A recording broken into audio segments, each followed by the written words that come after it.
21절까지 말씀, 하나님의 말씀을 봉독합니다. 그러나 그들이 다 복음을 순종하지 아니하였도다. 이사야가 이르되 주여 우리가 전한 것을 누가 믿었나이까 하였으니 그러므로 믿음은 들음에서 나며 들음은 그리스도의 말씀으로 말미암았느니라. 그러나 내가 말하노니 그들이 듣지 아니하였느냐. 그렇지 아니하니 그 소리가 온 땅에 퍼졌고 그 말씀이 땅 끝까지 이르렀도다 하였느니라. 그러므로 내가 말하노니 이스라엘이 알지 못하였느냐. 먼저 모세가 이르되 내가 백성 아닌 자로서 너희를 시기하게 하며 미련한 백성으로서 너희를 노엽게 하리라 하였고, 이사야는 매우 담대하여 내가 나를 찾지 아니한 자들에게 찾은 바 되고 내게 묻지 아니한 자들에게 나타났노라 말하였고, 이스라엘에 대하여 이르되 순종하지 아니하고 거슬러 말하는 백성에게 내가 종일 내 손을 벌렸노라 하였느니라. 하나님의 말씀입니다. 하나님께 감사합니다. 결국 이스라엘은 핑계할 수가 없다. 이게 하나님의 말씀입니다. 저들이 하나님께 열심은 있다라고 말하며 자신들의 옳다함을 말하고 하나님께 충성됨과 신실함을 인정받기를 원할 것입니다. 마치 예수님께 주신 달란트 비유 속에서 한 달란트 땅에 묻은 자가 나중에 주인이 결산할 때 묻었던 한 달란트 내놓고 말하기를 내가 주인께 충성한 자요 라고 자신을 입증하고자 했던 것처럼, 이스라엘 백성은 하나님 앞에서 우리가 주 앞에 열심을 갖고 주를 섬겼는데 어째요? 우리에게 올바른 지식을 따른 것이 아니라 말씀하시며 우리가 자기의를 힘쓴 것이라 말씀합니까? 라고 하나님께 핑계하며 반문하고자 할 것입니다. 사도 바울은 오늘 본문 속에서 하나님의 말씀의 영감에 따라서 기록되기를 저들에게 결국 이스라엘 불순종은 핑계할 수 없다. 다시 말하면 그들이 잘못된 지식에 했다는 사실에 대한 핑계가 있을 수 없고, 왜냐하면 하나님께서 올바르게 말씀하셨기 때문이다. 이스라엘에게 올바르게 가르쳤음에도 불구하고 저들이 그것을 올바르게 받지 못했던 저들의 책임이 있는 것이요. 그들이 또한 그렇게 된 것에서는 저들의 불성실과 하나님에 대한 신앙적 태도의 왜곡이 저들 가운데 있다. 그러므로 이스라엘은 결코 핑계할 수 없다는 사실을 오늘 말씀 부분에서 논증을 합니다. 특별히 16절과 17절을 먼저 찾아보게 되면 한번 같이 읽어보죠. 그러나 그들이 다 복음을 순종하지 아니하였도다. 이사야가 이르되 주여 우리가 전한 것을 누가 믿었나이까 했으니 그러므로 믿음은 들음에서 나며 들음은 그리스도의 말씀으로 말미암았느니라. 이사야 53장 1절의 인용입니다. 16절에 이사야가 이르되 주여 우리가 전한 것을 누가 믿었나이까 하였다고 했을 때 이 말씀은 이사야 53장 1절의 인용입니다. 이 말씀은 말씀이 전해졌다. 이사야가 깜짝 놀라는 것이에요. 주여 우리가 전한 것을 누가 믿었나이까. 아니 주께서 우리에게 주신 받은 이 계시 말씀을 주의 백성에 전했는데 주의 백성한 자들이 가운데 믿는 자가 이렇게 없나이까. 이 말이에요. 누가 믿었나이까. 그래서 아무도 믿는 자가 없는 것처럼 극히 믿는 자가 희귀하니 이 일이 어떻게 이럴 수가 있습니까? 라고 외친 것이죠. 아마도 이스라엘 백성은 이사야 선지의 모든 말씀을 듣고 아니 당신이 전한 말을 우리가 믿지 못하겠어. 아니 믿을 수가 없어. 믿을 만한 이유는 있지 않소. 라고 말할지 몰라요. 왜냐하면 이사야 53장 이 1절의 말씀은 이미 전한 바 내용이 있죠. 53장 이사야서 53장 2절 3절에 이어지는데 그는 주 앞에서 자라나기를 연한 순 같다. 마른 땅에서 나온 뿌리 같다. 따라서 고운 모양 없고 풍채 없고 우리가 보기에 흠말만 아름다운 것이 아무것도 없다. 그러니 우리가 그를 왜 믿겠는가? 저자의 입을 통해 전해받은 소위 메시아적 예언의 모든 말씀은 우리가 그를 이 메시아로 믿고 따를 만한 풍채도 없고 우리가 보기에 아름다운 것이 없다. 도리어 멸시를 받을 만한 것이요, 따라서 버림을 받을 만한 것이요, 그런 것에 불과한 자다. 이렇게 되어지는 내용으로 저들은 핑계 참을지 모르죠. 그러나 중요한 것은 이사야는 받았고 말씀 받은 걸 이스라엘 가운데 전하였습니다. 전한 저들이 결코 듣지 않았다는 탄식이 이사야의 입을 통해 나온 것은 저들이 한편으로 저들 귀에 주의 말씀이 울려 전해졌다는 사실에 대한 충분한 증거입니다. 그러니까 17절에 믿음은 들어서 나며 들은 그리스도의 말씀을 말미암는데 저도 이렇게 들린 것은 이사야를 통해서 전해진 것은 뭐냐면 그리스도의 말씀이었습니다. 말씀이 저들 귀에 들려졌다. 그런데 저들이 믿음으로 반응하지 않은 것이라. 그러면 저들이 하나님 앞에서 너희가 하나님의 의를 쫓은 것이 아니라 자기를 쫓은 것이요. 따라서 너희가 지식을 따르지 않고 하나님께 열심을 내세운다 하였으나 올바른 짓을 따른 것이 아니라 말은 이 하나님의 책망은 저들이 결코 핑계할 수 있는 많은 것이 못된다라는 사실을 알려줍니다. 그 앞절에서 누구든지 주의 이름을 부른 자는 구원을 받을 거라고 13절에 말했는데 14절에 믿지 않는 자를 어찌 부르리요 듣지 못하는 자를 어찌 믿으리요 전파하는 자 어찌 들으리요 이렇게 말할 때에 우리가 들은 바 없어서 못 믿었습니다라는 말을 핑계를 못한다라는 것이죠. 16절에 이사야가 분명히 전하였고 전하였으나 너희가 믿지 않았던 그 당시에 이미 너희 조상 때부터 믿지 않았던 것이라. 로마서 때 이제 그 사도 바울의 복음적 전파를 유대인들이 배척하고 이게 핍박하고 뭐 이럴 때 저들의 태도는 조상 대대로 이어져 온 것이었어요. 이게 낯선 것이 아니었다는 사실을 들어서 너희 조상들도 이미 전한 말씀을 듣지 아니었던 것처럼 너희 또한 그러한다. 그러나 핑계할 수 없다. 너희가 들었다. 들었음에도 불구하고 믿음으로 반응하지 않은 것이라. 이렇게 말씀하죠. 18절에 그 말씀이 이어져 나옵니다. 그러나 내가 말하니 그들이 듣지 아니었느냐. 직접 풀어서 말합니다. 그렇지 않다라고 말합니다. 그 소리가 온 땅에 퍼져 그 말씀이 땅끝까지 이르렀도다 하였느니라. 이것은 너희가 그들이 듣지 않으니 그들이 누구죠? 이스라엘 백성이에요. 그러니까 앞에 나왔던 이사야 53장 1절에 인용되던 이사야 선지자 말씀을 연결해 보게 되면 그들 이스라엘이 듣지 아니했느냐? 그렇지 아니었다. 그 다음에 그 소리가 온 땅에 퍼졌다라는 말씀은 시편 19편 4절의 인용입니다. 이 19편 4절을 인용해서 이렇게 말하죠. 그리스도의 말씀이 온 땅에 퍼졌고 그 말씀이 땅까지 이르렀다. 이것은 하나님의 영광과 신성이 온 만들어진 만물 가운데 분명히 나타내 보였음을 말합니다. 이것이 시편 19편에 가게 되면 자연 속에 드러난 하나님의 계시를 나타낸 본문이에요. 이것은 구원에 합당한 특별 계시 본문은 아닙니다. 하나님께서 구약 경륜 속에서 이스라엘에게 특별 계시를 주어 모세를 통한 구원의 경륜을 보일 때 그때에도 하나님은 이방인에게도 영광의 자연적 계시를 나타내 보이셨다. 이방인들도 하나님을 모르지 않았던 그 시절에 너희가 마치 이사를 통해서 하나님께서 말씀을 분명히 주어줬음을 불구하고 듣지 못한 척 할 수가 있겠느냐라고 옅은 계시요 구원에 이르지 못하는 계시요 하나님의 존재를 핑계할 수 없는 정도의 계시 나타남인 이방인조차도 핑계할 수 없는데 하물며 너희가 내 종을 불러 너희에게 말씀을 전하였거늘 듣지 못했다고 핑계할 수 있겠는가? 지금 보자. 사도 바울은 역설적으로 이 말씀을 들어서 이방인들에게 펼쳐진 일반적 계시에도 불구하고 저들이 그것밖에 모르는 이방인들도 하나님께서 종들을 보내어 복음을 전하자, 예수 그리스도의 복음을 전하자 저들 가운데도 회개하고 돌아온 역사가 나타났다. 이건 초대교회 때 금방 볼 수 있는 것이죠. 어느 곳에 가나 사도들이 가는 사도행전에 보게 되는 것처럼 이방 곳곳에 가서 복음을 전하는 거 아니겠어요? 그 소아시아에 복음을 전하고 헬라 지역 가서 복음을 전하는 곳곳마다 심지어 로마에까지 복음을 전하는 곳곳마다 이방인들이 복음에 반응하여 돌아오기 시작했습니다. 그러니까 하나님께 이미 주신 받은 이방인의 계시는 자연 계시요 그 엷은 계시밖에 못 받은 자들도 그리스도의 복음을 전하니 저들이 듣고 돌아오는데 너희는 모세를 통해서부터 시작해서 수많은 종들을 보내어 충분한 계시를 줬음에도 불구하고 너희가 믿음을 반응치 않더니 급기야 지금 사도를 통한 예수 그리스도의 복음을 전할 때 줘서 너희가 이렇게 불순종하는가? 그 모든 일에 너희가 핑계할 수 있겠느냐? 대조하여 말씀하는 겁니다. 이스라엘이 핑계할 수 없다는 것은 정말로 모세 때까지 거슬러 올라갑니다. 신명기 4장에 가게 되면 7절과 8절 말씀에 이렇게 기록되어 있습니다.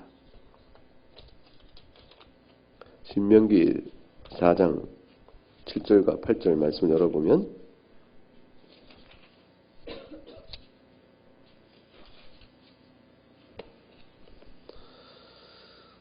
한번 같이 읽어볼까요? 시작. 우리 하나님 여호와께서 우리가 그에게 기도할 때마다 우리에게 가까이 하심과 같이 그 신이 가까이 함을 얻은 큰 나라가 어디 있느냐? 오늘 내가 너희에게 선포하는 이 율법과 같이 그 규례와 법도가 공의로운 큰 나라가 어디 있느냐. 모세의 책을 가지고 너희가 이미 들었다. 모세를 통해서 모세가 증언하기를 그에게 기도할 때마다 우리에게 가까이 하시는 은혜를 입은 나라가 어디 있으며 너에게 선포된 이 율법같이 규례 법도가 공의로운 큰 나라가 어디 있냐는 것은 이스라엘 백성들에게 하나님의 말씀이 명료하고 분명히 전했음을 강하게 보여주는 것이죠. 어느 때부터 이 일이 있었어요? 모세가 이스라엘 백성을 불러 모았을 때부터입니다. 분명하니까 이스라엘 백성은 하나님 앞에서 자들이 서 있던 그 영광선 지위와 복음에 대한 반응에 대해서 불절된 신앙적 태도를 핑계할 기회 없다는 것이죠. 아니, 우리가 말씀을 들었으나 잘못 배웠습니다. 모세를 통해 전파된 분명한 말씀을 들었으나 우리가 잘못 배웠습니다. 라고 말할 수 있을까? 그렇다면 핑계될 일이 있겠죠. 잘못 배울 수도 없다고 말합니다. 예컨대 에스라 7장을 보게 되면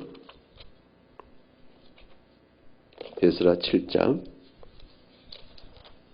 그러니까 718쪽 어간에 있습니다. 7장 10절에 에스라가 여호와의 율법을 연구하여 준행하며 율법과 규례를 이스라엘에게 가르치기로 결심하였다. 하나님께서 결국은 포로된 이스라엘을 돌이키는 그때조차라도 에스라 학자를 세워서 하나님께서 이스라엘에게 모세의 율례와 규례를 가르칠 수 있는 준비된 종들을 때마다 세웠다는 것이에요. 그 선한 주의 종들을 세워 때마다 주의 율법을 가르쳤으나 너희가 듣지 아니했다. 아니 그거는 에스라 때 얘기지 그 이전에는 그렇지 않았지 않은가? 역대하를 보게 되면 역대하 17장 1절과 9절을 보게 되면 하나님께서 대대로 항상 그렇게 하심을 바로 보입니다. 하나님은 역대하 10장 1절부터 9절 말씀에 아사의 아들 여호사밧이 왕이 돼 이스라엘을 강하게 돼 이스라엘을 방해하되 유다 모든 경관 성읍에 군대를 주둔시키고 또 유다 땅과 그의 아버지 아사가 정복한 에브라임 성읍에 영문을 두었다. 이렇게 되어 있습니다. 3절부터 여호사밧가 굉장히 경건한 왕이었습니다. 조상 다윗의 처음교를 행하여 바알에게 구하지 아니하고 오직 그의 아버지 하나님께 구하며 그의 계명을 행하고 이스라엘 행위를 따르지 아니하였습니다. 이와 같은 경건했던 일들은 결국 7절과 8절부터 9절까지 7절, 8절, 9절 한 절씩 나눠 읽고 그들 같이 읽죠. 제가 7절 읽고 이런 8절 읽으시기 바랍니다. 그가 왕이 있은 지 3년에 그의 방백들 베나엘과 오바디아와 스가랴와 느다엘과 미가엘을 보내어 유다 여러 성읍에 가서 가르치게 하고 또 그들과 함께 레이 사람 스마야와 느다냐와 스마냐와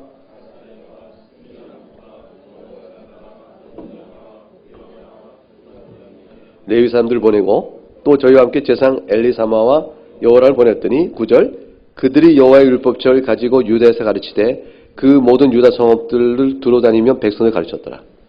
이스라엘 백성이 하나님께서 선한 왕을 세워서 가르치는 선지자적인 사역과 가르치는 학자와 교사를 세우기를 하나님은 게을리하지 않으셨어요. 하나님께서는 계속 종들을 세워 때마다 은혜대로 가르칠 자들을 세워나셨습니다. 그런데 저도 듣지 않은 것입니다. 다시 로마서 10장 19절 가보게 되면 이스라엘은 들었고 또 분명히 바르게 알도록 가르친 자들 세웠으나 19절에 내가 말하노니 이스라엘이 알지 못했느냐. 하나님이 대묻는 겁니다. 말해 뭐라는 것이에요. 너희가 알지 못했느냐 말해 뭐라는 것이에요. 당연히 알았죠. 먼저 모세가 신명기를 다시 인용합니다. 이르되 내가 백성 아닌 자로서 너희를 시기하게 하며 미련한 백성 너희를 노엽게 하리라 하였고 이렇게 하나님께서는 대대로 이스라엘 전 역사 속에 교사들을 세우고 학자를 세우고 너희 가르쳤으나 너희가 듣지 않았던 일들은 이미 모세 때부터 미리 예견됐던 일이라. 광야에 있을 때 너희가 그러야 한 자들이라.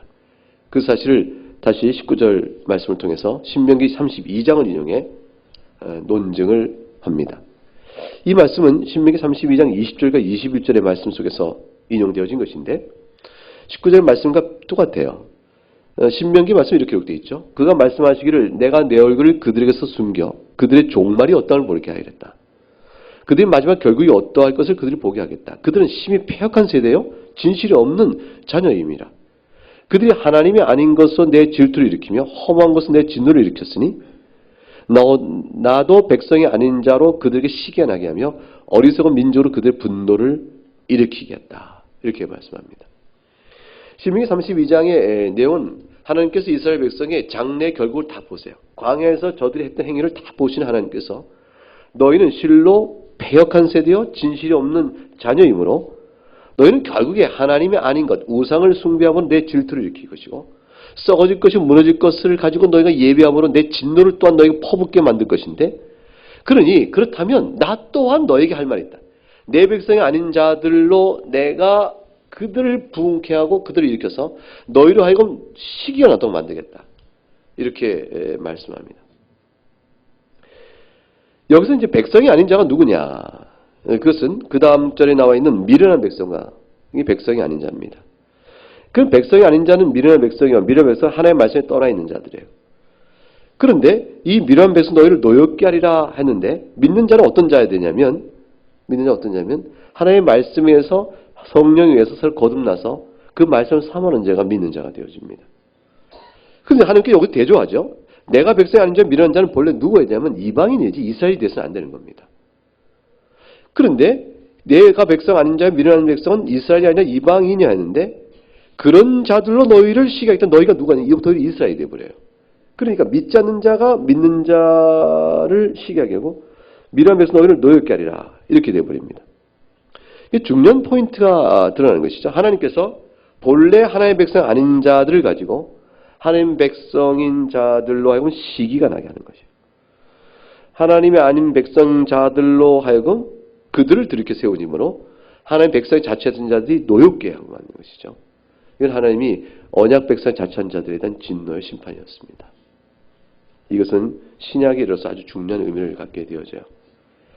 이건 이스라엘 자체에게 향해 중요한 말씀인데 너희가 나를 예배하지 않고 내가 오늘 너희에게 전하는 말씀이 불순종으로 거역하고 다가오는 까닭은 너희가 뭐라고 핑계해도 너희 무지 때문이 아니라 몰라서 못한 것이 아니라 하고 말하는 것이에요. 그럼 무엇 때문인가? 완악함 때문이라 하는 것이에요. 너희가 하나님의 말씀을 거리끼하기 때문이라. 너희가 하나님의 말씀을 거리끼하고 완악함으로 하나님의 말씀에 불순종하고자 하는 의지로 가득 찬 자이기 때문에 그렇다. 너희가 뒤틀린 자라, 패역한 자라. 그러므로 불신앙과 불순종의 원인을 자초한 자라. 그렇게 말씀합니다. 그러니 20절에 가니까 실제 하나님께서 이사를 통해서 내가 나를 찾지 않은 자에게 찾은 바 되고 내게 묻지 않은 자에게 나타나노라 라고 말씀하는 영적 역전이 벌어집니다. 사실 예수님께서도 이 땅에 계실 때 그 말씀 늘 주셨어요. 누가복음 20장에 가게 되면 포도원 비유를 드십니다. 한 사람이 포도를 만들어 농부에게 세를 줬다. 그리고 멀리 타고 가서 때가 이르면 내가 그 소출을 얼마 받겠다 하시고 한 종을 농부에게 보냈더니 이 농부들이 이 종을 죽여버리죠. 다른 종을 또 보냈더니 그도 몹시 때리고 능욕하고 그냥 거저 보냅니다. 빈손으로 보냅니다. 첫째 하나 종을 보낼 때도 두둑을 패고 능욕하고 빈손으로 주인에게 돌려보내니까 주인이 또 다른 종을 보내니까 또 그렇게 해버려요. 세 번째 종을 보냈는데 이 종도 마찬가지로 똑같이 대접을 하니까 주인이 아들을 보내면 좀 낫겠지 해서 아들을 보냈더니 상속자니 죽이고 유산을 우리 거 만들자 하고 죽입니다. 그리고 포도원 밖으로 내쫓아 버리죠. 어찌하겠냐 물었던 유대인들이 말하기를 농부를 진멸하고 포도를 다른 사람들에게 줄 것입니다. 이렇게 얘기합니다. 결국 이 주님께서 이 비유를 든 것은 포도원의 농부들이 소출을 포도원 주인에게 드려야 한다는 사실, 그리고 이 포도는 자신의 소유가 아니라 주인의 것이라는 사실, 그 자신은 주인 앞에서 종으로서 해야 될, 소작을 맡은 종으로서 해야 될 성실의 의무가 있다는 사실, 이 모든 것을 다 알고 있다는 것이에요. 다 알고 있는데 근데 보낸 종을 차례 아들을 죽이기까지 이렇게 패역한 일을 하게 된 것은 오직 무엇 때문이냐면 저들이 악하기 때문이라. 그 얘기를 하신 것이거든요. 이 말은 아주 적나라하게 주님께서 유대인에게 말씀하실 때 너희가 하나님 앞에서 본성상 악하다. 그 얘기를 하시는 거지. 그러니까 예수님의 권위에 대한 토론 끝에, 논쟁 끝에 주님이 이 비유를 드십니다. 당신의 권위가 뭐요? 이렇게 물으니까 주님께서 말씀하시기를, 그래, 요한의 세례가 하늘로부터 온 거냐 사람으로부터 온 거냐 예수님이 대물으십니다. 대물으니까 저들이 의논하여 이르기를, 하늘로부터 하면 어찌하여 믿지 않았느냐 할 것이고, 사람으로부터 하면 백성들이 세례 요한이 하늘로부터 본 자라고 믿고 있는데 백성들의 저항이 무서우니까 우리는 무슨 어디로부터 온지 모르겠다 하고 둘러대 버립니다. 주님께서 나도 말하지 않겠다고 말을 끝내버리시죠.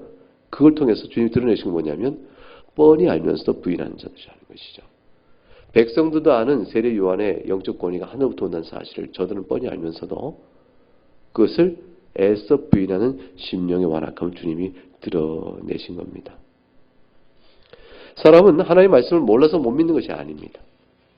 하나님의 말씀을 들었는데도 믿지 않고 있다는 사실은 본래부터 하나님의 말씀을 듣기 이전부터, 그때 모른다고 할 때부터 이미 불신앙의 이유를 갖고 있다는 사실을 말하는 것이에요.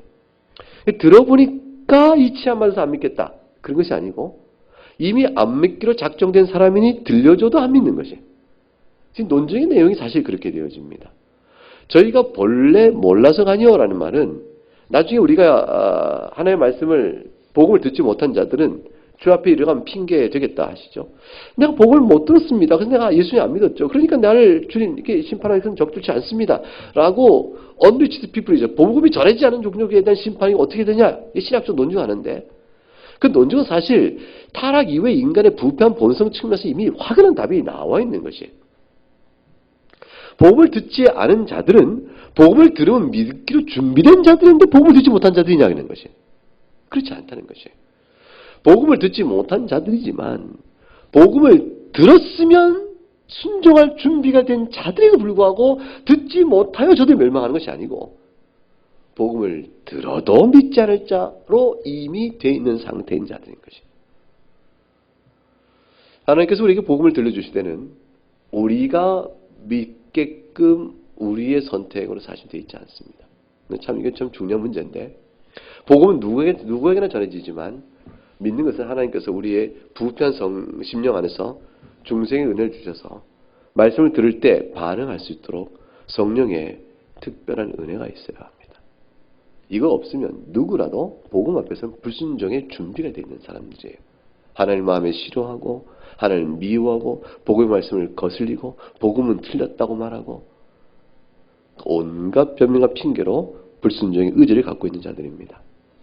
예수를 믿고 회개하라는 말도 십계명에서 우리가 하나님을 사랑하고 이웃을 사랑하는 말과 똑같이 하나님의 앞에 순종할 명령이요 규범으로 주는 것이죠.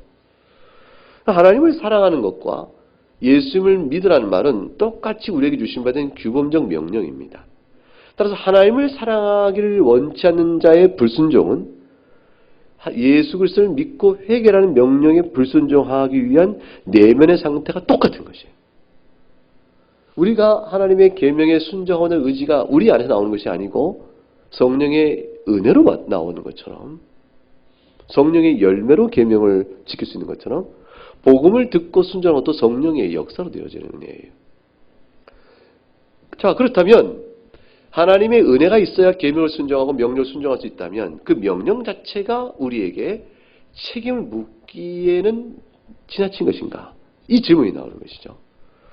어차피 하나님의 은혜가 있어야 순종할 수 있는데 우리에게 명령을 주시고 그 죄책을 물으신다면 그 가혹한 처상 아닌가? 이스라엘은 아마 이렇게 변명할 것이에요. 모든 사람이 그 변명을 하겠죠. 그러나 우리가 불순종한 자들에 대한 책임은 그대로 주어지되 믿게끔 되어지는 부분에 대한 은혜의 영광이 드러날 따름이에요. 그러니까 하나님께서 이미 타락하여 죄를 범하며 하나님을 미워하는 마음으로 가득 차 작정하고 하나님 앞에 저항하는 무리들에게 인간이 마땅히 살아야 될 도리가 무엇인가를 주님께서 나타내 보이신 규범은 선한 것이요, 선한 규범에 불순종하는 저들의 죄악상을 심판하는 공의도 선한 것이에요. 그런데 그 가운데 믿는 자들이 생긴다는 것 자체가 하나님은 긍휼히 여겨 그들에게 생명을 열어주신 것이에요. 따라서 다 죽을 자들 가운데 믿는 자를 택하여 부르신 것처럼 다 불순종한 가운데서 순종의 역사가 이루어지게끔 우리 가운데 행하신 일이 놀라운 일인 것이죠.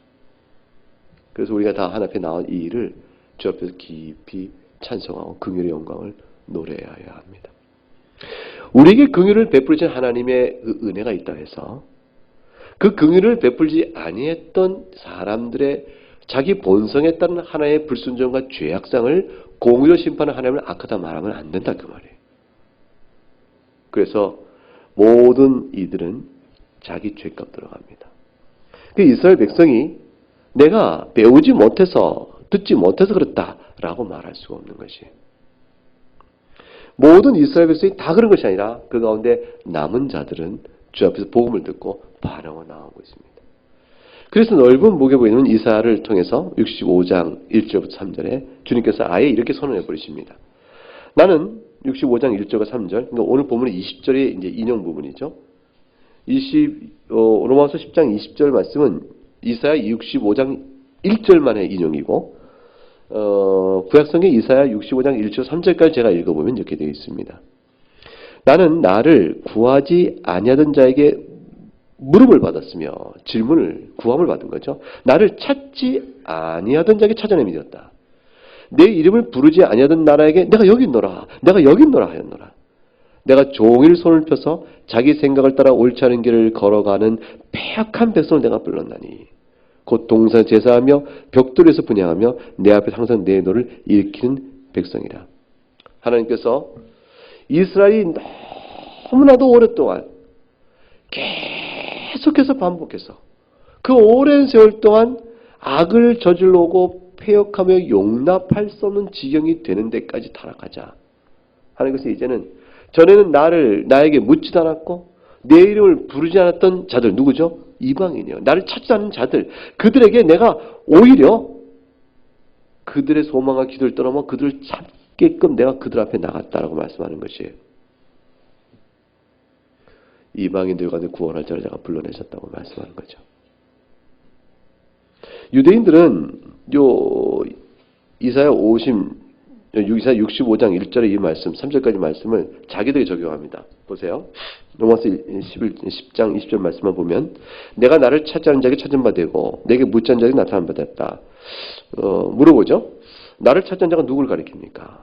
내게 묻자는 자가 누구를 가리킵니까? 그러면 유대인 앞비는 이것은 하나님을 백성인 우리들인데 우리 조상들 가운데서 또 우리 가운데서 하나님을 찾지 않은 자가 있지 않은가? 죄를 지은 자가 있지 않은가? 하나님 그들을 말하는 것이라. 하나님께서 이스라엘 가운데 타락한 자들에게도 다시 나타나시고 하나님께 나와 기도치 않은 자들에게도 하나님께서 외면치 않고 붙들어주길 말한다. 그것은 이스라엘 향한 하나님의 사랑이다라고 해석을 합니다. 그렇죠. 이 말씀 보면 그것도 같아요. 하나님께서 이스라엘 가운데 선지를 보내서 회개하라 말씀하시고 그 가운데 돌이켜 회개하는 자들에게 너희가 전에 날 찾지 않았으나 이제 회개하니 내가 너희에게 나타났다. 이렇게 말씀하신 것으로 해석이 될 범직합니다. 그런데 이 말씀은 왜곡이에요. 왜냐하면 아까 읽은 것처럼 이사야 65장 1절을 넘어서서 2절로 넘어가게 되면 1절 하반절에 1절 그 뒷절에 나타나노라 했던 요 말씀 뒤에 이어서 내 이름을 부르지 아니하던 나라에 내가 여기노라 이렇게 말씀이어져요. 이게 65장 1절을 끝까지 읽지 않은 거죠. 내 이름을 부르지 아니하던 나라에 내가 여기노라 했어요. 나를 구하지 아니하던 자, 나를 찾지 않던 자가 누굽니까 물으면 그 다음에 이어져 나오는 내 이름을 부르지 아니하던 나라예요. 그게 이방인이죠. 이 말씀은 이스라엘을 버리시고 이방인 가운데 자기 백성을 찾으시는 하나님의 결심을 말하는 겁니다. 그래서 이 본문은 하나님께서 전에는 하나님 앞에 외인이요 버려진 자죠. 그런 자들을 도리어 부르시고 이들을 통해 새롭게 양자를 삼으셔서 하나님의 백성이 되도록 만드실 것을 선포하고 계신 이스라엘 향한 심판의 선언이요 이방인을 향한 소망의 메시지입니다. 그래서 21절에 순종하지 아니하고 거슬러 말하는 백성이 내가 종일 내 손을 버렸노라. 나는 얼마나 너희를 기다리지 모른다. 이렇게 말씀하세요. 실제로 사도행전 역사를 보면 18절에 사도행전 18장 4절과 10절에 보게 되면 이제 여러 군데 나오는 다 사도행전 전체가 다 그렇죠. 그런데 고린도에 가서 이제 바울이 가르칩니다. 유대인과 헬라인을 다 모아놓고 예수를 믿으라, 예수를 믿으라고 권면하고 가르치죠. 실라와 디모데도 마게도니아에서부터 내려와서 이제 바울과 합류합니다. 근데 유대인들이 난리가 나는 거죠. 유대인들에게 예수는 그리스도라고 밝게 증언하니 저들이 대적하고 비방합니다. 그러니 바울이 뭐라고 하냐면 옷을 탁탁탁 털어버리면서 너희의 피가 너희 머리로 돌아갈 것이라고 말씀해요. 그리고 나는 깨끗하다. 너희가 스스로 하나님의 복음을 버렸노라고 말합니다. 나는 이제 이후로 이방인에게 가기라. 사도 바울이 유대인에게 돌아서 버립니다. 하나님께서 지금 사도 바울의 말씀 보면 그대로죠. 나를 찾자는 자에게 내가 찾은 바 되고 내게 묻자는 자들이요 내 이름을 부르자는 자에게 내가 다 가겠다고 말씀하시는 거예요. 그러다 보면 과연 그 8절 말씀, 그런 이후에 사도행전 18장 8절에 회당장 그리스도가 온 지방과 더불어 주 예수를 믿고 수많은 고린도 사람들이 듣고 믿어 세례를 받았더라. 이게 사도행전 역사를 보게 되면 유대인의 배척과 이방인의 하나님께 돌아옴, 이것이 계속 점철되어 있어요. 밤에 주께서 환상 가운데 바울에게 말씀하시되 두려워하지 말고 침묵하지 말고 말하라고 했습니다. 왜냐하면 내가 너와 함께 있으면 어떤 사람 너를 대적하여 해롭게 할 자가 없을 것이니 왜 이 성 중에 내 백성이 많다. 누굴까요? 이방인들을 가리키는 것이에요. 예수님께서 이미 마태복음 8장에 보게 되면 예수님 말씀을 가르친 다음에 이스라엘 중 아무에게도 이만한 믿음을 보지 못했다. 이방인 백부장의 믿음을 보고 하신 말씀이죠. 그런 말씀하시길 동서로부터 많은 사람이 이르러 아브라함과 이삭과 야곱과 함께 천국에 있을 것이로되 너희는 내 바깥 어두운 곳에 내쫓길 것이라 이렇게 말씀합니다. 이스라엘 백성이 남은 자를 제외한 집단적 이스라엘이요.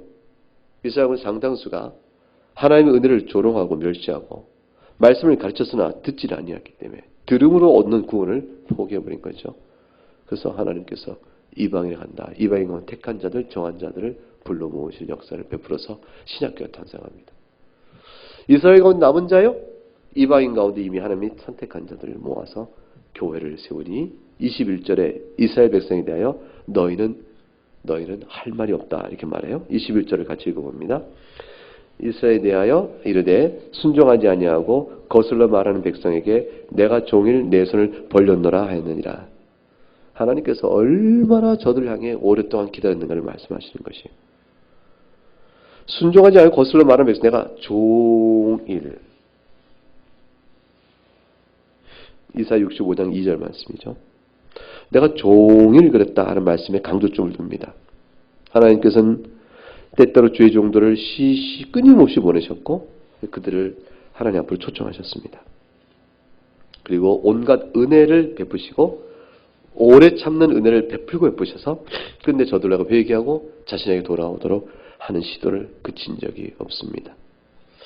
하나님께서는 아버지 같은 사랑으로 탕자를 부르듯 기다리는 마음으로 저들을 향해 부르셨습니다. 근데 탕자 좀 돌아오는 이방인 가운데 있었고 이스라엘 가운데는 탕자 좀 돌아오기는커녕 기다리는 아버지를 멸시하는 자들 같은 모습으로 저들에게 대적을 했던 겁니다. 예수 그리스도의 복음을 대적했고 그리스도의 교회를 대적한 자가 되어진 것이죠. 하나님께서는 탕자를 기다리는 아버지의 심정으로 양파를 뽑고 기다렸으나 저들은 오지 않았으니 하나님 편에서 부족함은 없었다. 그걸 선언해 버리십니다. 내가 너희에게 할 바를 다하지 아니하였느냐.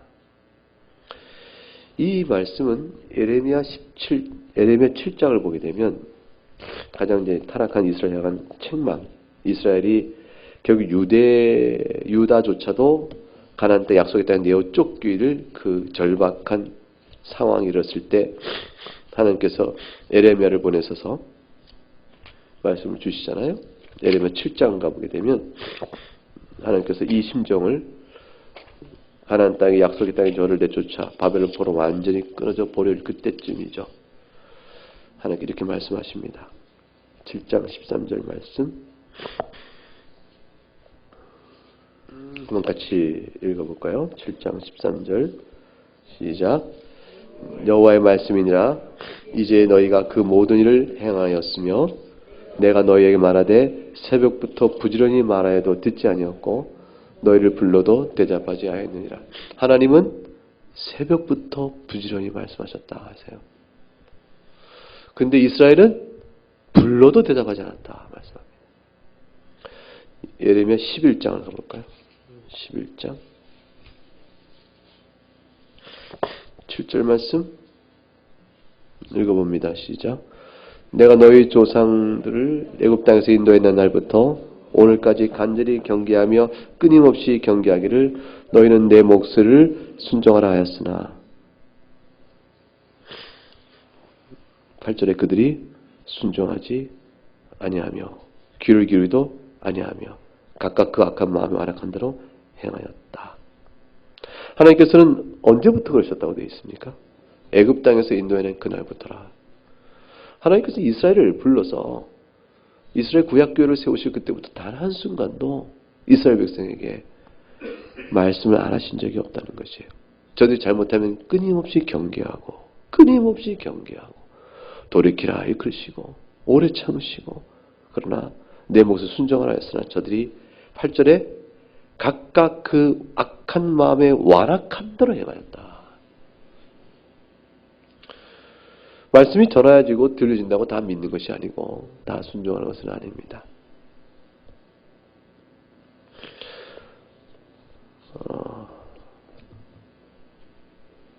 하나님의 은혜로 주 앞에 믿음의 반응을 보이지만 구약교회가 그러듯 신약교회 안에도 긴 세월 동안에 말씀이 들려지고 또 들려지지만 들은 말씀에 따라 돌이켜 회개하고 하나님의 말씀에 순종하고 나오는 일의 역사는 모두에게 다 드러나고 열려 있는 것은 아니었습니다. 말씀을 듣고 주 앞에 돌아오는 그 일에 믿음으로 구원받고 또 의롭게 되는 모든 일들은 모두에게 주어진 일은 아니라는 사실을 오늘 말씀을 통해 보면서 우리에게 주신 받은 은혜가 얼마나 큰가를 주 앞에 감사를 해야 합니다. 우리가 믿게 된 까닭은 어디에 있는가? 우리도 저들과 같이 끊임없이 주께서 경계하고 외쳐도 듣지 아니할 완악한 자들이요 악한 마음을 가진 자들임에 우리도 다를 바 없는데 하나님께서 우리에게 돌이켜 주 앞에 나오도록 이끄신 은혜가 참으로 크다라는 사실을 깨닫고 오늘 우리에게 베풀어진 구원을 실로 감사하고 마음 깊이 감사해야 합니다. 우리가 가진 이 믿음이 작은 것이 아니요 가벼운 것이 아닙니다. 실로 값진 것입니다. 인생의 가장 귀한 것이 여길 만한 것, 세상이 주는 가장 좋은 것, 그 어떤 것도 이 은혜에 비할 것이 못 됩니다. 하나님을 감사하고 영원하게 하는 믿음의 사람으로 살아가는 우리 모두가 되어야 할 것입니다. 함께 찬송하겠습니다.